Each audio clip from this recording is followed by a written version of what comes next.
Hi, everyone. Welcome, welcome. Happy New Year. And everybody's like, I'm so tired of hearing Happy New Year. But it is. We are stepping into the new year, and that's what Jason and I are doing here today, is to talk about our January and what that looks like. Are you here with us, Jason? Are you having trouble again? Mercury is not in retrograde anymore, Jason. You should not have these troubles. He's smiling, but he's not saying anything. He can't hear us again. I'm hearing it. Okay, there we go. Sorry. I don't know what's going on. I was like hearing feedback. So, okay, I'm here. Oh, okay. Okay, it's fixed. Welcome to the new year and to the energies of January, right? Anyways, before we get started, I do, you see that we have an extra guest on the screen with us today. This is one of our family members, Sharon, and she, Wellness on the Go.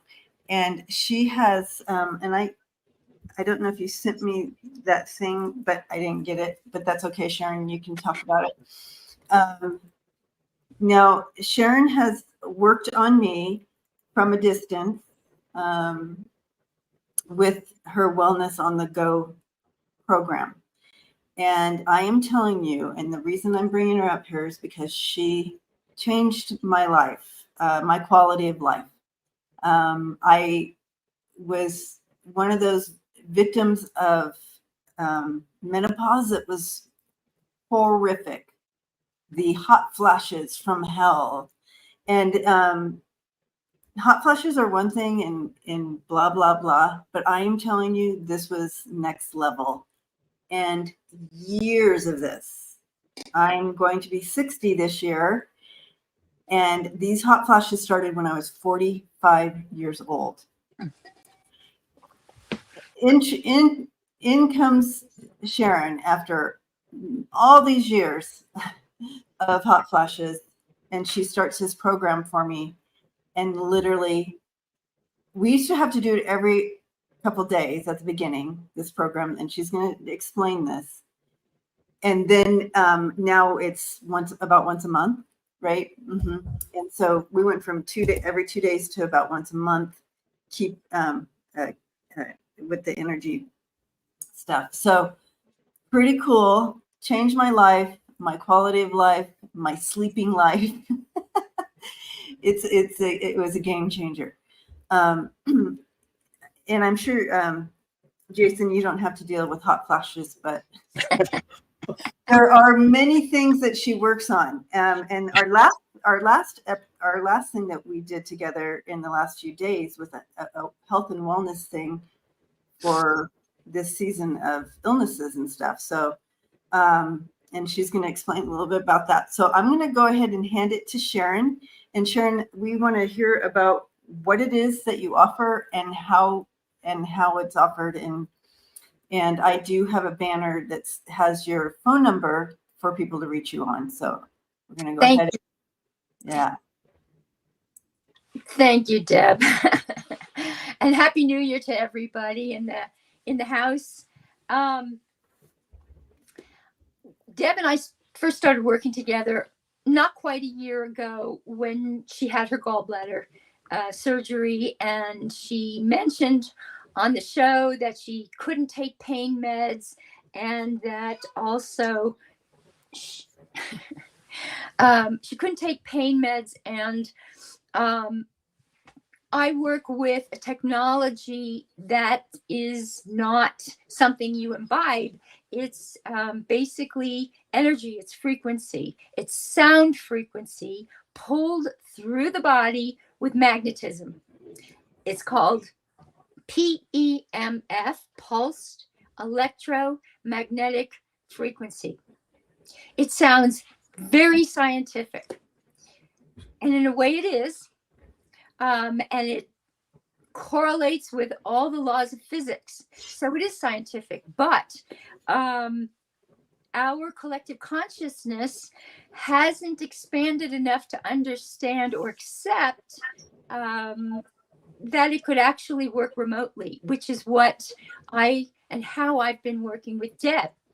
And but anyway, getting back to the story of how this kind of got into play, I texted Deb because I knew her. I was in her class. We've worked. She mentors me, and so I said, "Look, you can't take pain meds. Do you want me to help you out with either nutrition supplementation or pain release from an energetic sense?" And that's when she said, "You know, I'm okay with that, but if you could do something about these hot flashes." So I said, "Sure, that's easy peasy stuff." So that's how we began. And I had her send me a picture. This is what I work with you, Deb, and her name, her full name, including her middle name, and her date of birth, and basically put her picture on the coil that emits the energy. And it basically works with physics and intention, energy and intention. And I have hundreds of programs on an iPad that was very expensive to come up with and buy. But the programs move through an amplifier and then out the coil, and with intention they're sent to Deb. And I told Deb what the process was, which is basically your body meets the frequency, and if it understands that this frequency is going to be healing, which is why I insist on teaching everybody that I work with how this dynamic works. But when the frequency meets the body, what it is a frequency, a wellness frequency, like a frequency, for instance, we were working with hormones. It was a frequency of what a healthy, balanced female hormonal system bio resonance should be. And what usually happens if the person wants the healing, then the bioresonance is going to remind the body of where that bioresonance used to be. Now, how it got off track is anybody's guess. Age, illness, toxins, but with a reintroduction of where the healthy bioresonance should be, the body kind of like wakes up and like, oh yeah, I remember now. That's where I used to be, and it felt good. And so it begins to resonate at the introduced frequency. But it takes a little conditioning, just like going to the gym. Before you get strong, I mean, you don't just go to the gym and boom, you're strong. You go to the gym, you work out, and within a few weeks, that becomes the new norm. What the dynamic is a word called entrainment. And what entrainment is if you had two identical tuning forks and you struck one tuning fork in front of the other, then the still tuning fork would begin to vibrate at that same frequency. I don't know why I'm getting balloons, but somebody's happy. Woo woo! Somebody must have hit the like Happy New Year or something. No, it's the frequency that you're vibrating. Well, anyway, so to introduce your body to a frequency that it used to know, it just needs, a few times. Like we said, we started off every 2 or 3 days, and then it didn't take long to get to every week, and then it didn't take long to get to every 2 weeks, and then to now down to once a month. Occasionally, it gets bumped out of whack, and the last time I didn't want to treat her with the same program. I wanted to go a little deeper and say, well, what's bumping you off track? And I'm looking at everything that's going on, and I'm thinking, there are a lot of astral aspects happening right now. Maybe it's all this energy that's just kind of intruding. And so we played Full Moon, right? And I think your body liked it, and it kind of bumped it back. But I'll probably run another Hormone Harmony and within 3 weeks instead of stretching it to 4, just to make sure it stays there. But it's just a matter of the body remembering where it used to be, where it liked to be, and reintroducing it to it and beginning to get back on track. Yep. So all that to say, you guys, is I feel, and I'd love to hear what Jason feels too about this, but this using sound and frequency for healing, that's a big deal. And science is showing,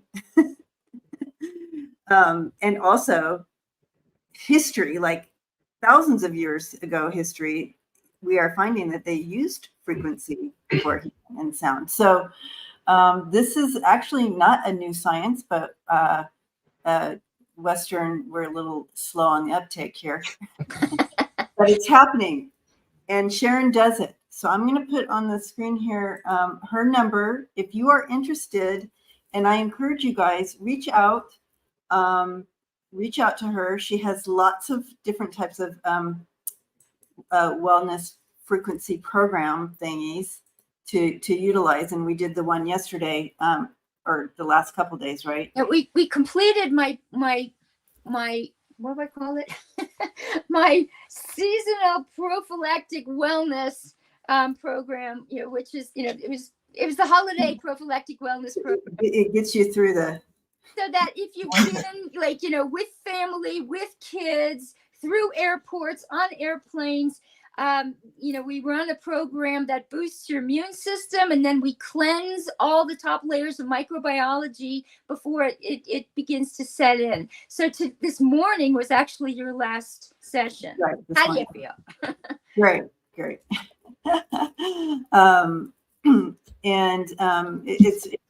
It's pretty miraculous, and for it to actually work when you're not in the same room is huge.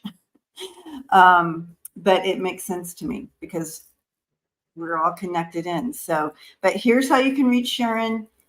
Reach out to her, and I think you take texts and calls, so alike. So please reach out to her, and you see her number on the screen. If you can't see the screen, it is 484-788-1159.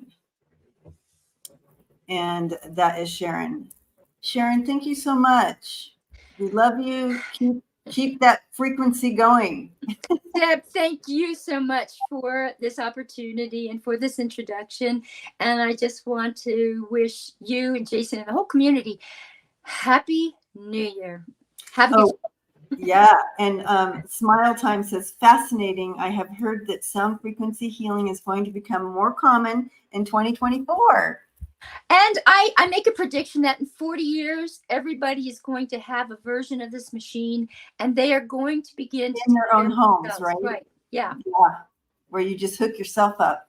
Mm-hmm. I love it. Well, until then, call Sharon. Thank you. Love you, Deb, Sharon. how do I get out of here? Are you I'm going to get you out. Okay. Thanks, guys. Have a good show. Okay. So I'm going to remove you, but you can up at the right-hand side. You can leave at any time. But anyways, love you. Bye. Thanks. Love you too. All right.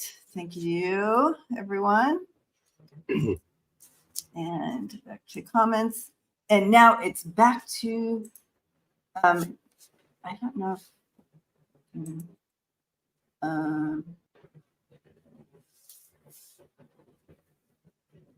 Oh, she doesn't know how to actually leave. I wonder if I can.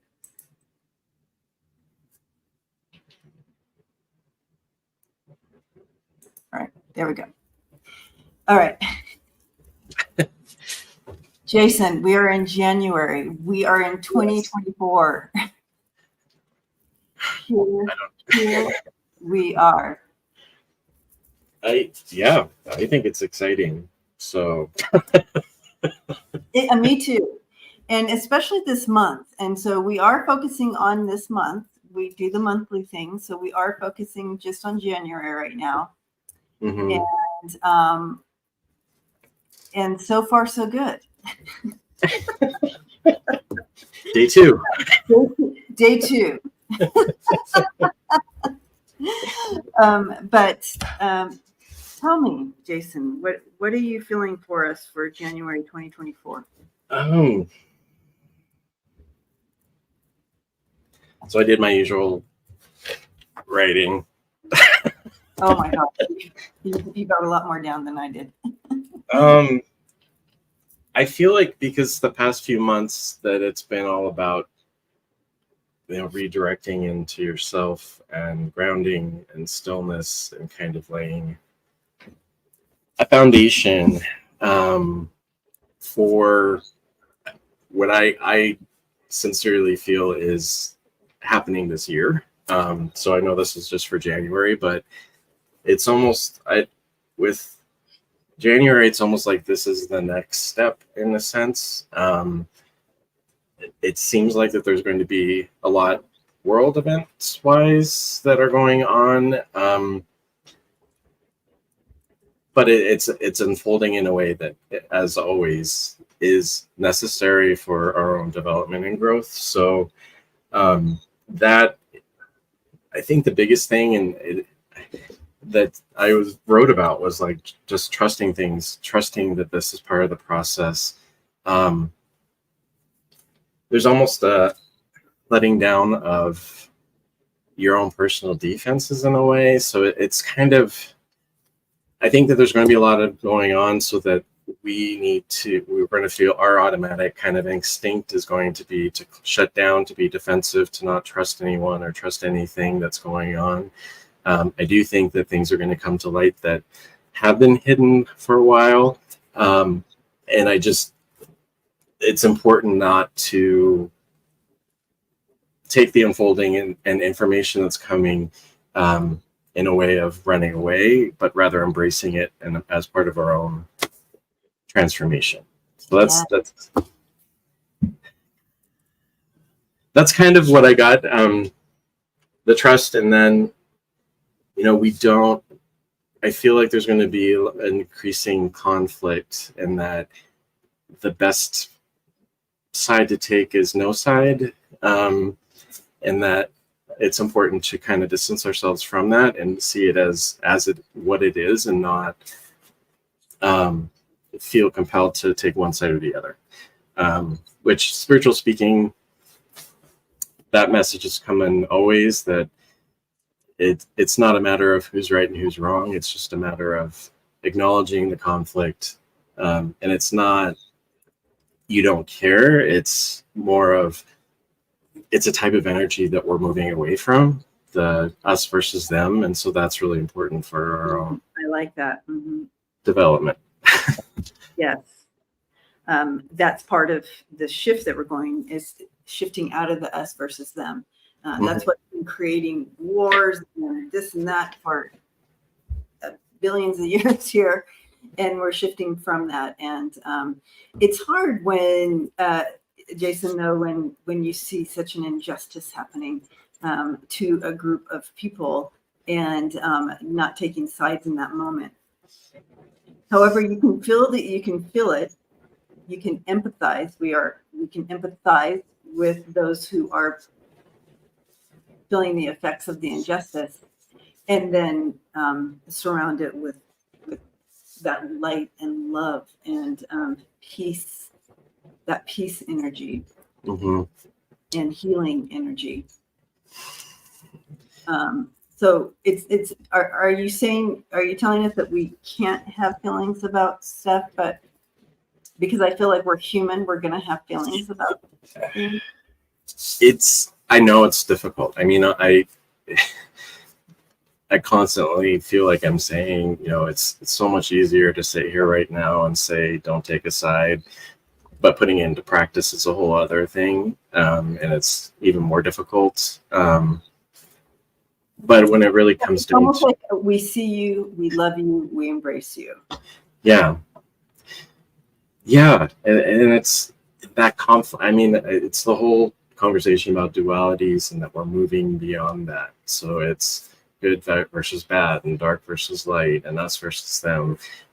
It's a type of, that's actually a 3D way of approaching situations, circumstances, conflicts, everything else. And I almost feel like, and I don't get into the political, but there is this kind of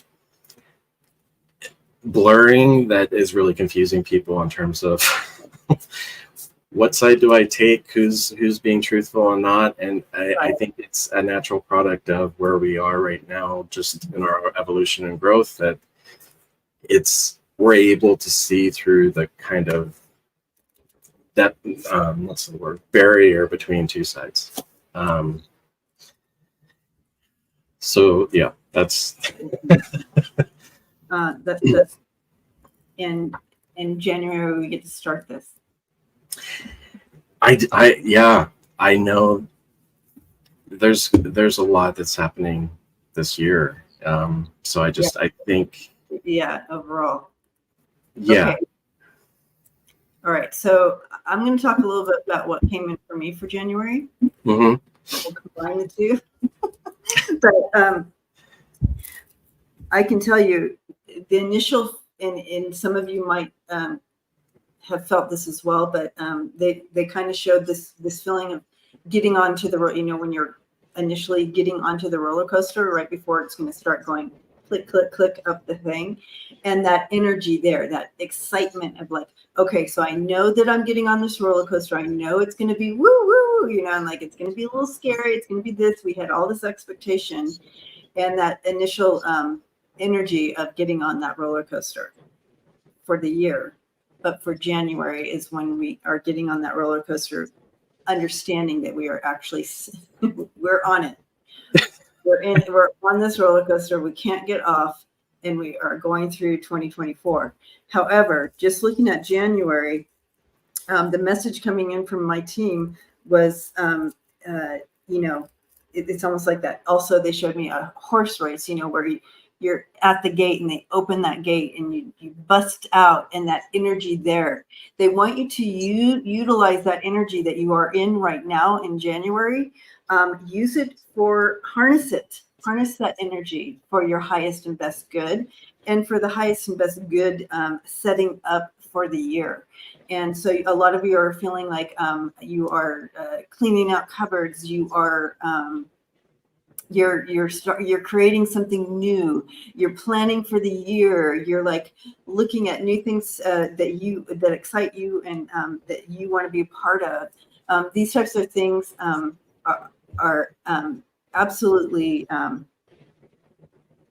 normal for you to be in right now. Like that is what's happening in January. That type of beautiful charging energy. They're showing me one of those toys that you you remember these toys when you pull the thing and the car would go? Yeah. So it kind of goes, boom, and you let it go and it goes. That's what's happening. And so that's what's happening. That's our January. It's like, woo, it's like getting us, it's revving us up to get us, to catapult us out through the year. But January is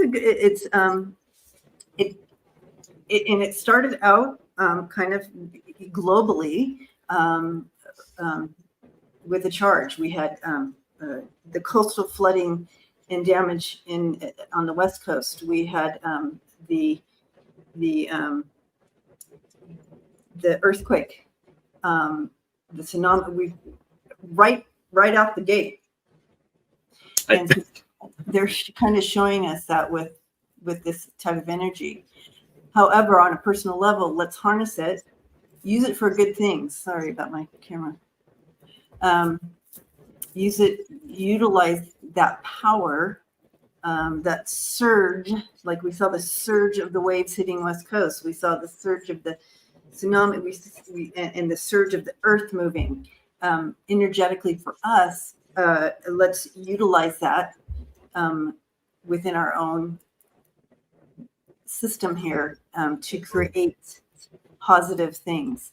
And so that's what I'm getting for that. Also using that charge for your heart space. So kind of correlating with what Jason was saying, approaching situations and conflicts with that new charge in your heart space. And so we used to react from that place of injustice and wanting to fix it. That's more ego. And so what Spirit is asking us to do is come from our higher mind, from our that higher source. And again, empathy. Yes, I see you. I love you, and I'm bringing, I'm bringing that energy of light to this and to you, or whatever the situation is. Okay. So, what else is happening here this month?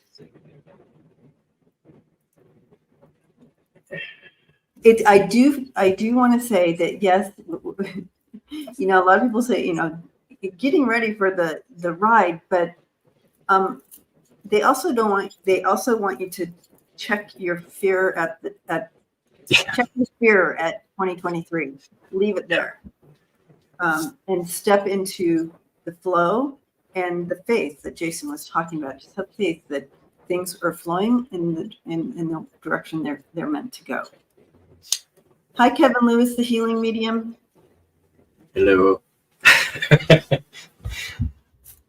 Something in space. Okay, go ahead. Sorry.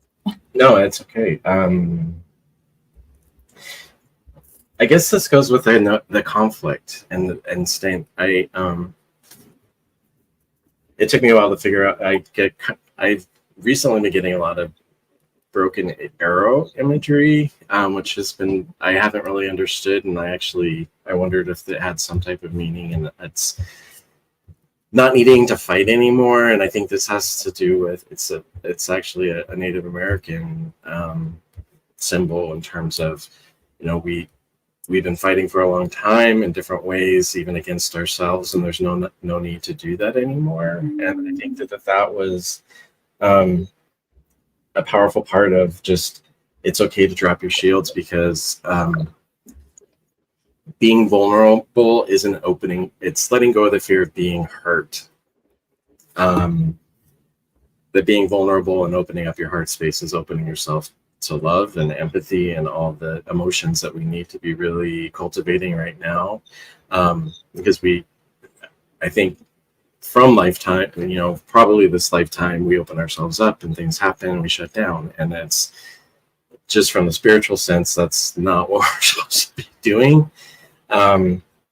So that's, talking about charging the heart space, I think that's a part of it, that it's letting go of that fear of being hurt, which is getting on the roller coaster, checking out the door. It's not going to derail. So I agree with, or not agree, but that I think the roller coaster is. Definitely.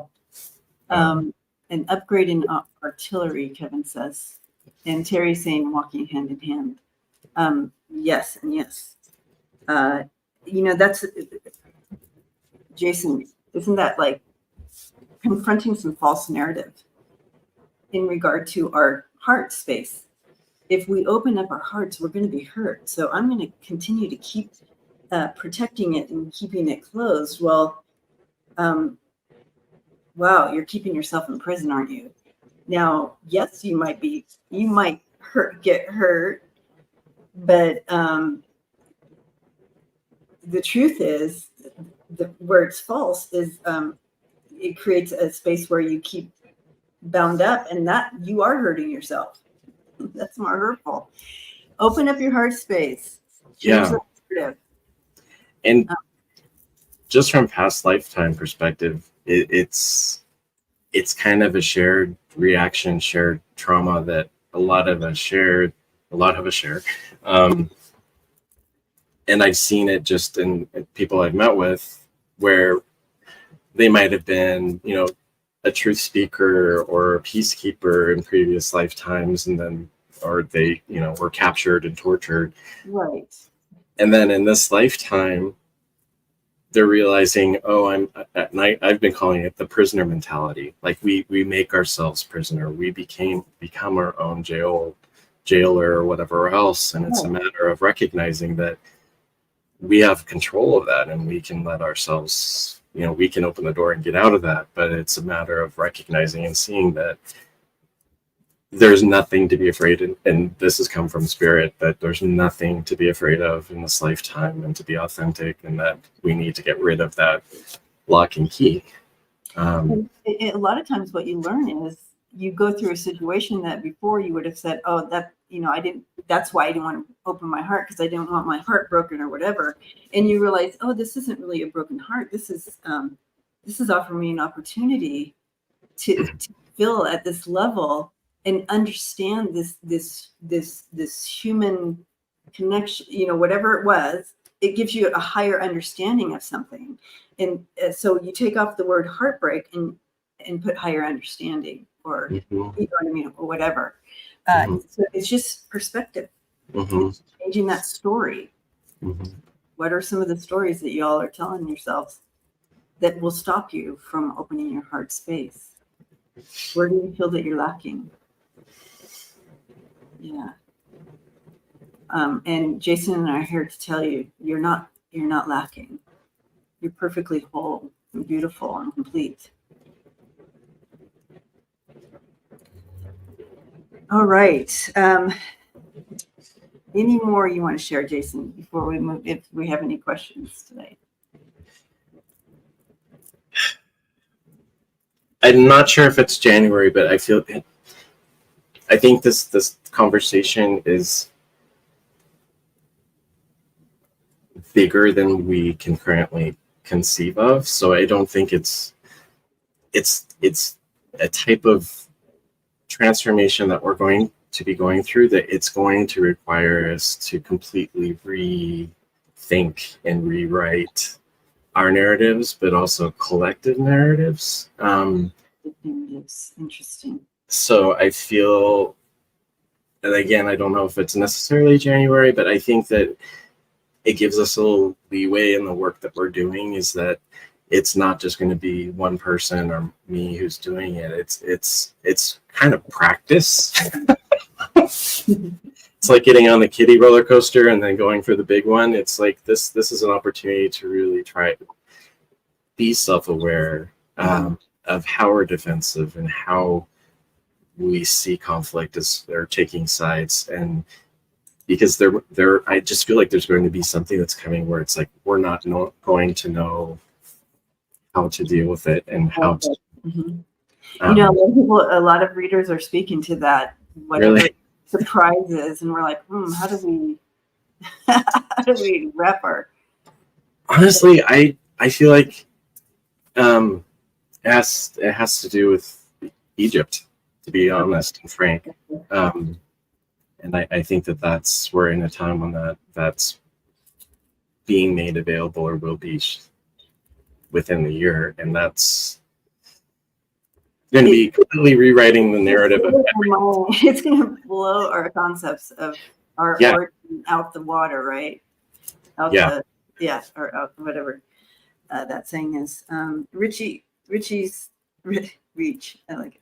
Richie says, very interesting. In the desire to protect, shield ourselves from pain, we also close ourselves off from receiving any light. Yes, and that was a much more eloquent way to say what I was trying to say. Thank you, Richie. But that's interesting. That makes sense, that we're going to be hearing some it's going to blow some of our foundational belief systems out of the water, and it's going to offer people to confront some of their beliefs that they've been holding on to for whatever reason, protection, unity, whatever. It's going to offer them. Now it's kind of popping in. It's going to be the choice whether we willfully choose to remain prisoners, or we are willing to walk outside and kind of rebuild on our own. So that's getting chills with that. So because it's what's comfortable versus what we need to do. So that's really an important thing to think about. Okay. Prince Charming's mom says, my roller coaster feels more like a tilt-a-whirl. We got you. We got you, Prince Charming's mom. Yeah. Oh, yeah, that reminds me. Michelle says, earlier, Michelle said 2023 was a year of accountability.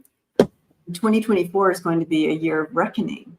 And it speaks to kind of what we're talking about right now.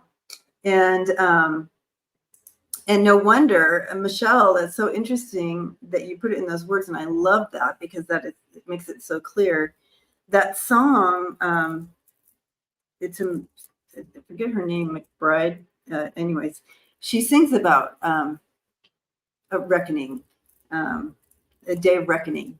And it keeps playing over and over in my mind. Like I'll wake up to this song playing, and it started a little over a month ago. This song, and so I feel Michelle, you're onto something there with the reckoning, that we're moving into a time of reckoning, and that reckoning is going to offer truth and expansion and awareness and ability to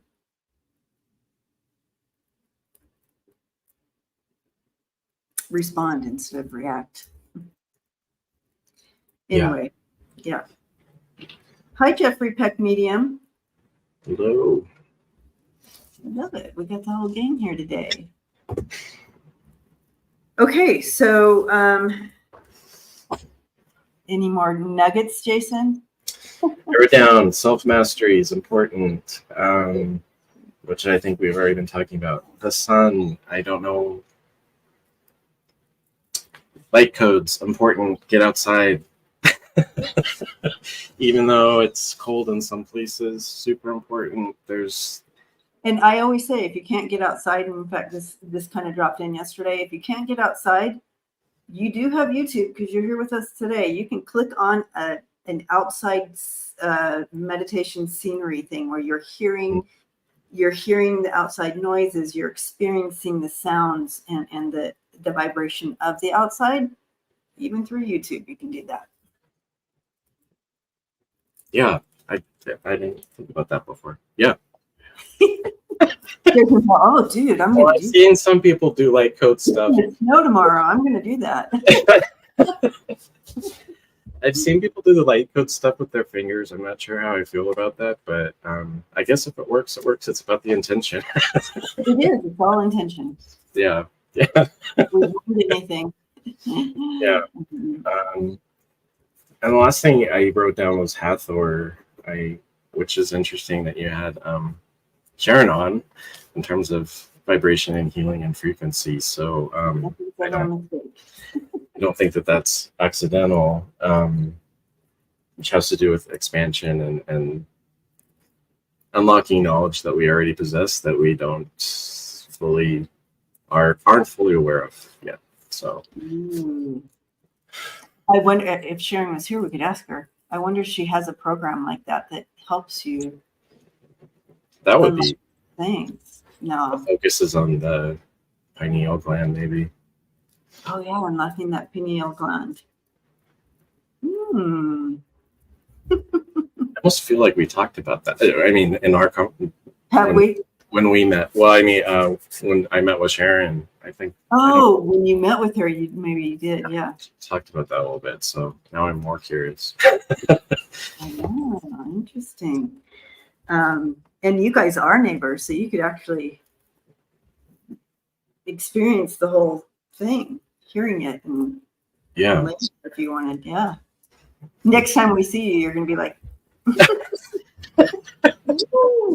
I'll be floating. yeah, you'll be floating. Okay. All right. Let's see. Anything else coming in that we need to be aware of for this month? Oh, she just texted me and said, yes, she does. So y'all, if you want that type of thing, contact her. I'm contacting her. I'd love to go through that opening. Interesting. Yeah. Okay. Okay. All right. So anything else for January? Oh, I do feel some, Terry says, sign me up. I do feel some, so one of the challenges that we face here is change is hard. And so there's some grief with that. So go ahead and work with that. I do feel that journaling is coming back and needs to be present in all of our lives. And I know that for some of you that sounds like homework, but it's important to love yourself, spend that time and get out of the noise a bit. But they're bringing that journaling in, and that would be something to journal about. Is kind of allowing that that grief of letting go of change and shifting. Do that. Journal and burn, Cece says. It's important. It's important just to write. I know some people get anxiety about that, and I've met with a lot of people who are right on the brink of being professional writers or doing a book or whatever else, and they just feel like they're blocked, and their higher selves and spiritual teams just kind of come through and say, she's not blocked.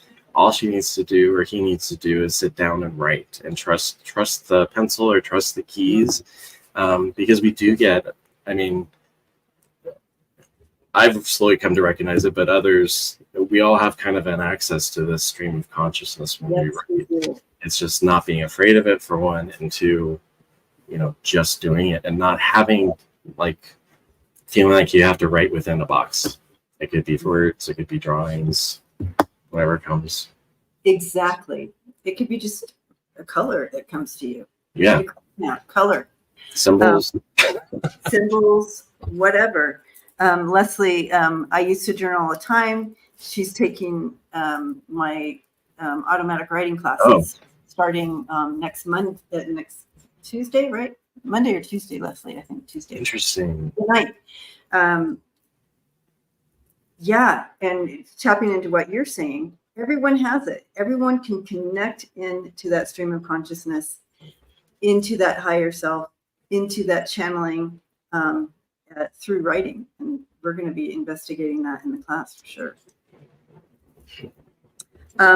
Sharon says that I have programs that address the pineal gland and the pituitary glands. So yes. Thank you, Leslie. On the 9th. Okay. Gina says I'm resistant to journaling, but I am working on it. Don't have any expectations for yourself. You don't have to be perfect. Journaling is literally between you and you. It's hard. It's true. It's like the spiritual thing. It's like the harder you try to do it, the less it works. I mean, it's almost, I don't know how to really, like the times that I've experienced it is I'm not intentionally sitting down to write, what is my higher self saying? It just kind of comes through the flow in ways that when you go back to it, it's like, oh, wow, I don't remember. Well, that's pretty powerful. So it's that delicate balance between intention and it sure is. Not trying to control it. Cece says on January 21st, Pluto enters Aquarius. Any thoughts? Now, is that the point, CC, is that the point where it stays there for the next 20 years or whatever? Or is that, because I know it enters Aquarius and then it moves out and then it moves back in for a very long time. Prince Charming, January is a great time to declutter too. Yeah, and if you're feeling it, do it, because utilize the energy while it's there. Yes, that is 0 degrees entry and moves out. Okay, so this CC saying, so this is the time when it moves in, it moves out, and then it moves back in for 20 years. Okay. Any thoughts about this? Do you know about, I am not an astrologist. However, we are going to have I am going to have an astrologist on tomorrow. If you guys want to come back and we'll dive into this, I'm sure he's going to address this. But yeah, let's see. Tomorrow do you know anything about this? No, I'll defer to your expert tomorrow. Yeah, we'll refer to him tomorrow. I know I Aquarius, but I don't. Adam Free, yeah. So tomorrow at 4 p.m. Eastern, Adam Free is going to be on, and he's going to tell us all about how to prepare for all these movements in the sky and how we can utilize it for positive in our life. Okay. Any other questions, you guys, in regard to January and how to do January together, collectively and on our own? I just remembered a dream I had last night because we were talking about the constellations, and it was like someone was saying to me, you know, what would it take to believe that all the symbols that we have can be found in the stars, and that kind of validates the symbol itself. And then I said, what would it take for you, or what would you think if I said that we all come from each of those, we have our homes in the constellations, and that we're not one sign, we're all signs, and that it's just those are portals to different parts of the universe. That was a dream? I have dreams like that. Wow. When I was like 6, I would have dreams of sitting in lecture halls and like people saying all this deep stuff, and I'd wake up and I'd be like, I was. It sounds like you're hanging out in the Akashic Records area.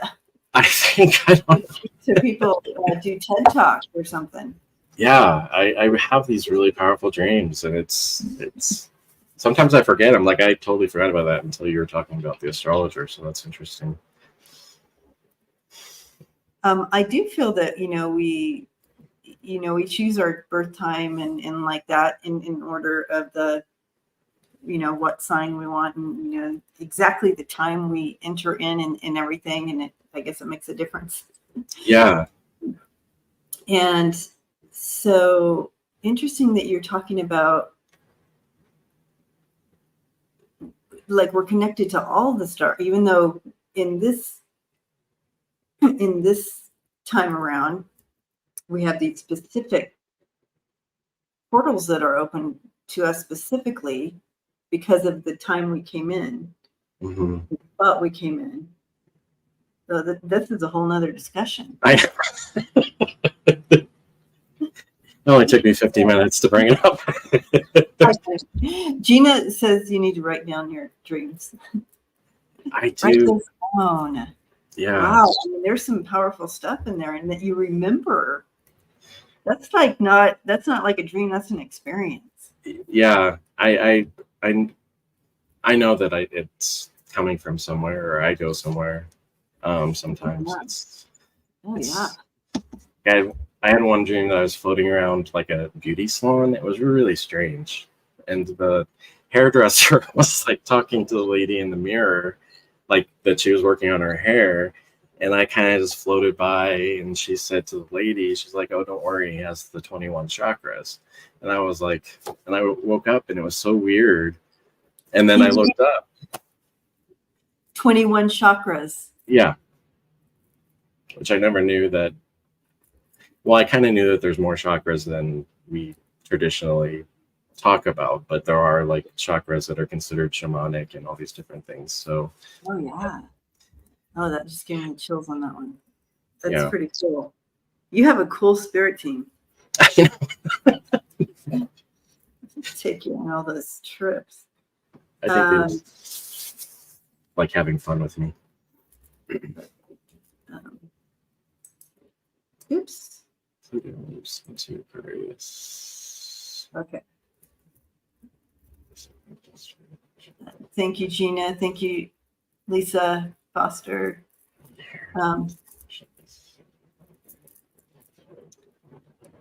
3 times 7 equals 21.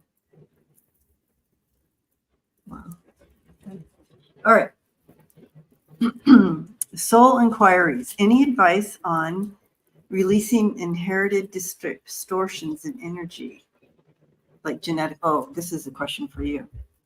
As a cycle breaker in my lineage, I deal with this 24/7. Yes. Any tips appreciated? Yes. I hear you. Yeah. Breaking those lines. Any advice do you have for her? I think the very fact that you recognize that is, spiritually speaking, important, because almost all of us here now, beyond the prisoner stuff and all the other traumas that we're dealing with, part of it is also recognizing that we always have full power over who we are. We have the power to change our DNA. So spirit and higher selves are always a little hesitant to talk about genetic, and they acknowledge genetics, but they also acknowledge we have the power to change them. And so this also includes energy. I mean, everything is energy. So it's not, I'm trying to put this in a way that's condensed, but cancer is anger, spiritually speaking. So if cancer runs through a family, it's not actually the cancer, it's this anger that hasn't been resolved. So there is this opportunity for all of us right now to be able to see it. I'm not going to be the product of this. I have the power to change it. And in fact, we are here to change that because it's healing for all the other generations.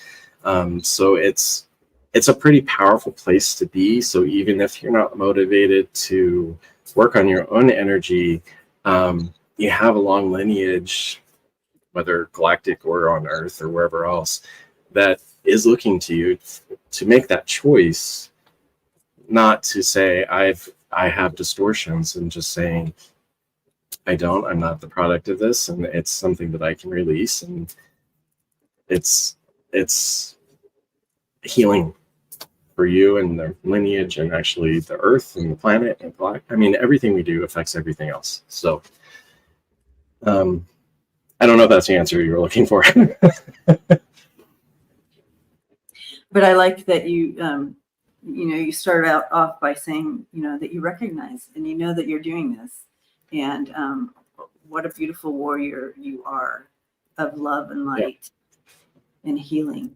Just to have that awareness is showing you're on the right path. For sure. That's something, if we said that 50 years ago, people are like, what? What are you talking about? Yeah. All right. So Michelle Googled, and Pluto moves into Aquarius on January 20th through September 1st, and then November 19th through March. That's when it's there for 20 years, March 8th, 2043. All right. So we'll learn more about that tomorrow, but thank you for doing that. And how can you use knowledge of being? Okay. So we are at the end of our time. I know it went fast because we had the blessing of having Sharon on earlier, so it kind of feels like it went fast. And speaking of Sharon, she says she also works with karma, senses emotions, balancing the mind, brain, reboot, restoring the circadian rhythms, positivity, and even higher self stuff. So these are all things. If you have a question, just call her or text her or whatever. She is there and she's got the frequency. Jason, thank you so much for hanging out with us today and bringing in January 2024 with me and the gang. Thanks for having me back. And so, y'all, we love you, and we'll see you. What's the next month? February. We'll see you at the beginning of February to bring February in together. Yes. And I can't wait to see how much we have learned and expanded in my life by then. So that'll be fun. Not expanded, not expanded, but expanded. Spiritual, not physical. Spiritually, not physically, guys. Yeah. All right. Love you guys. And so we'll see you all next time. Oh, and I'll be on in a minute with Tom T. Moore. So boop, right on over. See you guys.